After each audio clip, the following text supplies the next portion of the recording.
Vous informer est notre devoir. Madame, Monsieur, bienvenue à ces bulletins d'information sur Mandiko Télévision. Il est 11h30 à Kinshasa, 1 heure de plus dans la partie est du pays.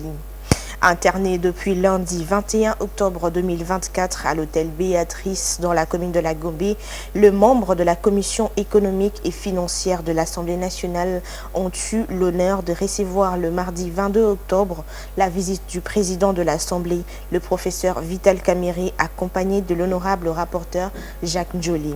Le speaker de la Chambre basse du Parlement a voulu, à travers cette visite, s'enquérir de l'avancement de travaux et transmettre les directives du bureau et à cet organe technique de l'Assemblée nationale. Suivez.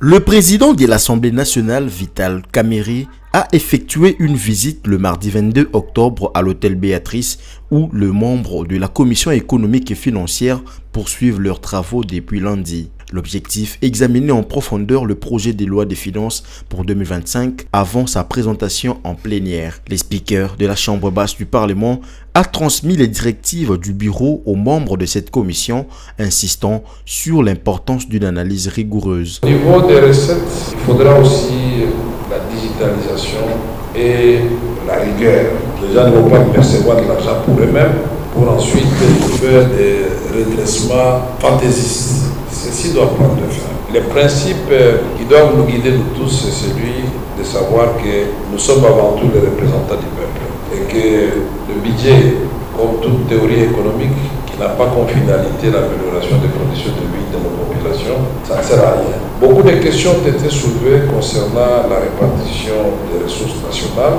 de façon déséquilibrée et injuste pour certaines provinces. C'est l'occasion de corriger cela ici à l'ECOFIN. Au niveau des dépenses de l'État, nous devons revenir dans la chaîne de dépenses et nous devons définir des priorités de l'État congolais qui ne doivent pas être en opposition avec les priorités de la population. Si nous avons un budget qui atteint 30%, 40%, 50% de dépenses en urgence, c'est une faute grave de gestion en matière de finances publiques, puisque la loi aura été violée alors sérieusement. C'est nous qui sommes l'autorité budgétaire et pour éviter ce genre de dérapage, il faut faire en sorte que l'Assemblée nationale, quand il est chef, puisse avoir accès au compte général du Trésor trimestriellement. C'est pourquoi vous devez élaborer un tableau où trimestriellement, au lieu d'attendre la fin de l'année, reddition des comptes, puisque si dès le premier trimestre, vous voyez que la trajectoire est mauvaise, vous pouvez corriger. Pour enrichir le débat, 3 experts en finances publiques ont été conviés. Le professeur Mabi Mulumba a exposé le rôle de la reddition des comptes, tandis que le professeur Mokonda Bonza Florentin a discuté de l'importance des investissements pour la croissance économique. Alain Ngunda, ancien rapporteur de la commission ECOFIN du Sénat, a également contribuer aux échanges. Les travaux en sous-commission se poursuivront jusqu'au 28 octobre, date à laquelle le débat en plénière sera lancé, marquant une étape cruciale dans l'élaboration du budget 2025. Sur un autre volet, la République démocratique du Congo a été élue le mercredi 9 octobre 2024 membre du Conseil de droits de l'homme des Nations Unies avec 172 voix sur 190 votants pour le mandat 2025-2027. Jean-Richard Chibanda, commissaire national et coordonnateur de la sous-commission permanente de droits civils et politiques de la Commission nationale de droits de l'homme, s'est dit satisfait de cette élection. Il a cependant appelé les acteurs politiques à plus de responsabilités pour faire entendre la voix de la République démocratique du Congo dans les concerts de nations et organisations internationales. Il était au micro de Merveille Loabeya et Deo Chilombo. Oui, le passage ou l'élection de notre pays au Conseil des droits de l'homme des Nations Unies, c'est une bonne chose pour nous. Je suis très fier de ça. Pourquoi? Parce que la situation qui traverse aujourd'hui notre pays nécessitait à ce que nous soyons représentés dans différents niveaux, dans différentes institutions, tant nationales et au niveau régional qu'international ou mondial. Et ce qui fait que si aujourd'hui nous sommes élus au niveau du Conseil des Nations Unies des droits de l'homme, c'est une très très bonne chose parce que là où vont se poser les problèmes concernant notre pays en matière de droits humains, au moins notre pays est représenté ou sera représenté. Et nous avons la facilité de faire parvenir même nos informations, tout comme faire aussi nos propositions et nos remarques et tout ça en rapport avec les droits humains. Et là, ça nous permet même, nous, Commission nationale des droits de l'homme, de pouvoir être vraiment aisés parce que nous participerons facilement dans ces travaux. Déjà, nous participons le fait que nous avons le statut A.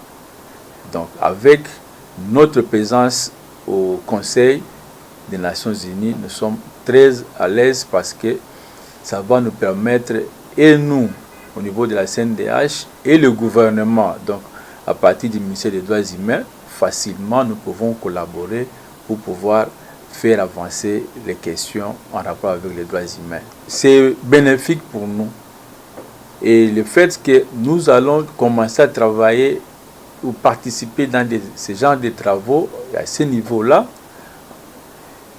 ça va directement influencer le changement qu'on voudrait dans notre pays en matière de droits humains, donc en matière de respect, en matière de protection et promotion des droits humains. Tout ce que nous pouvons demander, c'est que nous puissions aller davantage de l'avant et positivement, qu'il y ait un engagement vraiment remarquable dans le respect des droits humains dans notre pays. Et c'est là dans les chefs des responsables ou des décideurs. Donc, qu'on mette en place cette question et qu'on respecte vraiment, qu'on s'engage dans cette voie. Je pense que cela va aider notre pays à aller de l'avant. Parce que dès qu'il y a le respect des droits, eh bien, le changement sera automatique.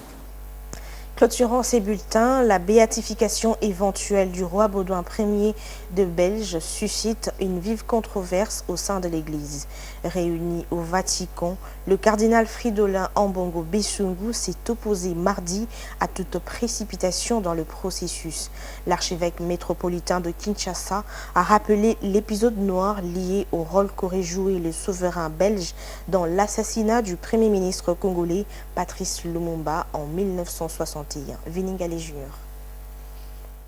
Le cardinal Fridolin Ambongo, archevêque de Kinshasa, a exprimé mardi au Vatican son opposition à une béatification précipitée de l'ancien roi de Belge Baudouin Ier, évoquant une tache noire dans l'histoire du souverain en lien avec le rôle qu'il aurait joué dans l'assassinat de Patrice Emery Lumumba, premier ministre de la RDC. S'exprimant devant la congrégation pour les causes des saints, le prélat congolais a appelé à une enquête approfondie pour faire la lumière sur cet épisode sombre de l'histoire congolaise. Cette prise de position intervient alors que le pape François, lors de son voyage en Belgique en septembre dernier, avait annoncé le lancement du processus de béatification de Baudouin Ier, louant sa foi profonde et son refus de ratifier une loi sur l'avortement en 1992. Le roi Baudouin, qui régna de 1951 à 1993, est également associé à l'indépendance du Congo